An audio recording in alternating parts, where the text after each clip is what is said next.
encerrando a série que nós aplicamos nesse mês de junho, chamada A Igreja para a Cidade.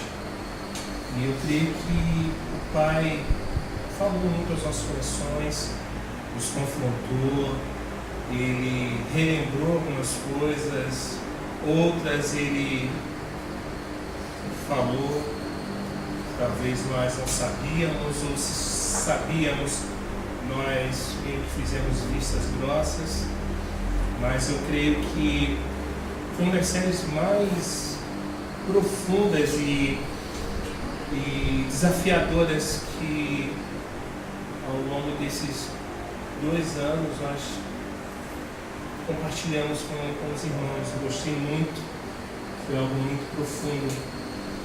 E para encerrar essa série, eu gostaria de estar falando sobre a importância da igreja na cidade. Nós falamos a ação da igreja na cidade, a igreja para a cidade, e hoje eu quero estar falando justamente sobre a importância da igreja para a cidade.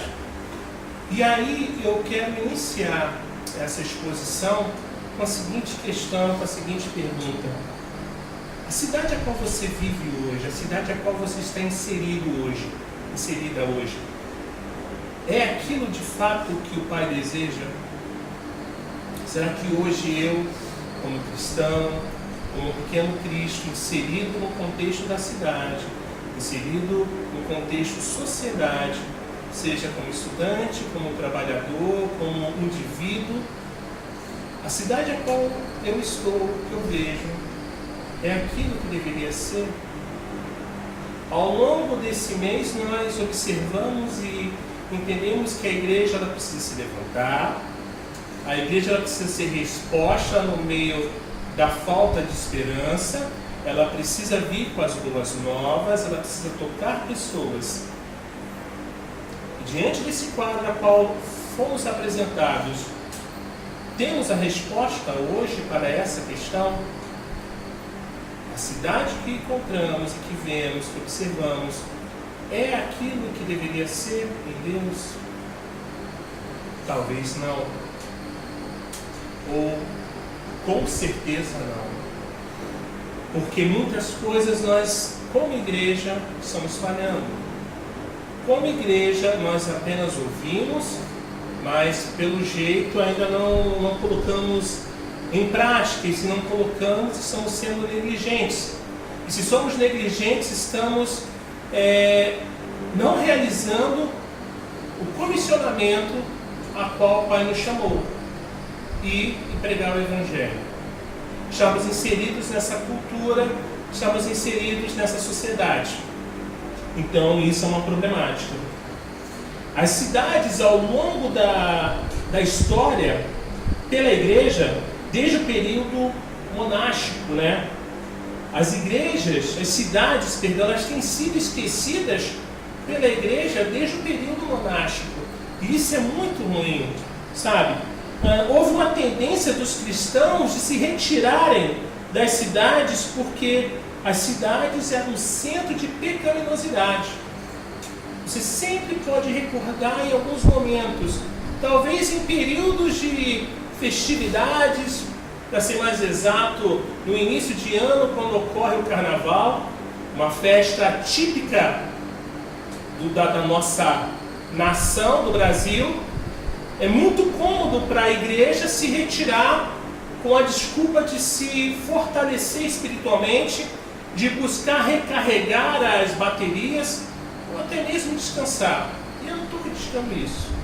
A minha observação é que no momento na qual a igreja deveria estar inserida, no momento na qual a igreja deveria estar envolvida, a igreja ela se retira. Quando ouvimos qualquer tipo de festividade, de movimentação, que não tem um perfil a qual você define como cristão, você prefere não se envolver. O que eu vou fazer ali? Uma festa dita dedicada a santos, a ídolos pagãos? Você não deveria estar envolvido? Você não deveria levar a esperança? Você ouviu isso ao longo do mês. e você rotula como algo pecaminoso, você se retira. Mas, irmãos, fique tranquilo, porque isso ao longo da história não é novidade, infelizmente. Mas eu creio em Deus que isso está mudando. Eu creio em Deus que isso está mudando. E que essa mudança ocorra através de pequenos irmãos, pequenos fragmentos como nós, que entendem de fato aquilo a qual o Evangelho nos chamou.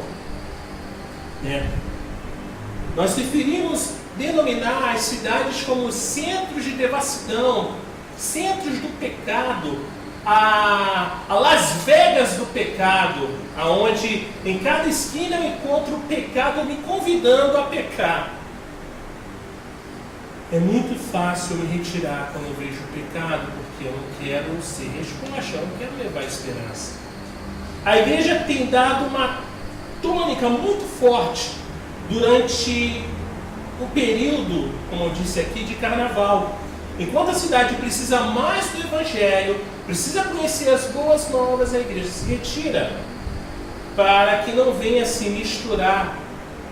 Eu não quero ver o pecado à minha frente, eu não quero ver mulheres despidas, eu não quero ver homens despidos, eu não quero ver pessoas fumando, cheirando, bebendo, eu não quero. Os meus olhos têm que tomar cuidado com o que vê. E nós preferimos nos retirar, nos colocar em um local seguro, onde eu só vou encontrar irmãos que não pecam, bando de miseráveis. Todos pecamos, irmãos. Todos somos pecadores. Não se esqueça disso, você é pecador. A graça do Senhor nos alcançou.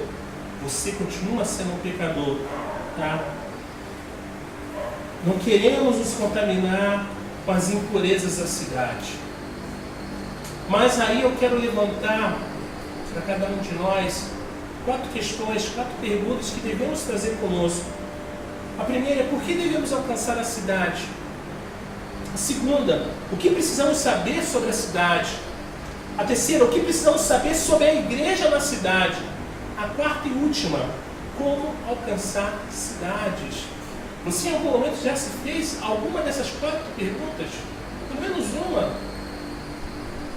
Porque deveríamos ter essas questões queimando em nossos corações e buscando ser resposta para essas questões.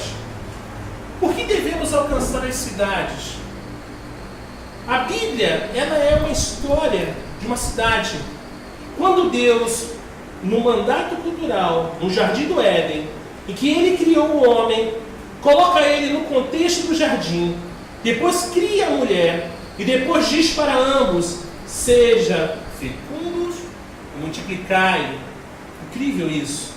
A intenção de Deus, irmãos, o que estava na mente de Deus naquele momento, é que não apenas Adão e Eva tivessem muito sexo, sabe? Tivessem muitos filhos, mas que também estava na intenção, estava no projeto de Deus. Faz parte do projeto de Deus. Mas a questão do ser fecundos, mas acima disso, a intenção de Deus desde o jardim era que Adão e Eva formassem uma civilização que viesse a honrar e glorificar a Deus. Essa foi a intenção do Pai. Imagina você estar ali no jardim, comida, com bichinhos, tudo ali, você só multiplicar, cuida aí. E um homem quis ser igual a Deus. Não se esqueçam, vocês são pecadores, eu sou pecador. Que eles usassem do conhecimento da arquitetura, da economia, desenvolvessem essas coisas e desenvolvessem a terra para que uma cidade fosse formada em que Deus fosse glorificado. Mas nós sabemos que Adão e Eva falharam nessa missão e acabaram, em vez de construir uma civilização que viesse a glorificar o nome de Deus, partiram para um outro sonho de criar uma civilização que viesse a trazer honra e glória para o seu nome. Vocês lembram daquela historinha da Torre de Babel? E aí, nos primeiros capítulos de Gênesis, observamos a história da Torre de Babel, que foi um monumento criado para que a humanidade pudesse gloriar em si mesmo. E essa tem sido as histórias das cidades a partir da queda. Ou seja, mas nós sabemos que o projeto salvífico de Cristo é restaurar tudo que Adão e Eva falharam em cumprir a sua missão no Jardim do Éden.